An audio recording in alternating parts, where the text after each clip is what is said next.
നമ്മൾ ഒരുപാട് നല്ല കാര്യങ്ങളും ഒരുപാട് മോശമായ കാര്യങ്ങളും ചിന്തിക്കുകയും പ്രവർത്തിക്കുകയും ഒക്കെ ചെയ്യുന്ന ഒരു സാധാരണ മനുഷ്യനാണെന്ന് തിരിച്ചറിയുക.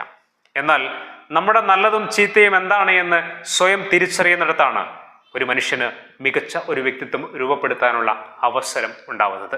എന്നാൽ പലപ്പോഴും നമ്മൾ നമ്മളെക്കുറിച്ച് പഠിക്കാൻ മറന്നു പോകുന്നുണ്ട്. നമ്മളെപ്പോഴും ചെയ്യേണ്ടത് നമ്മളെന്ന വ്യക്തിയെ മറ്റുള്ളവരുടെ സ്ഥാനത്ത് നിന്നുകൊണ്ട് ചിന്തിക്കാൻ പഠിക്കണം.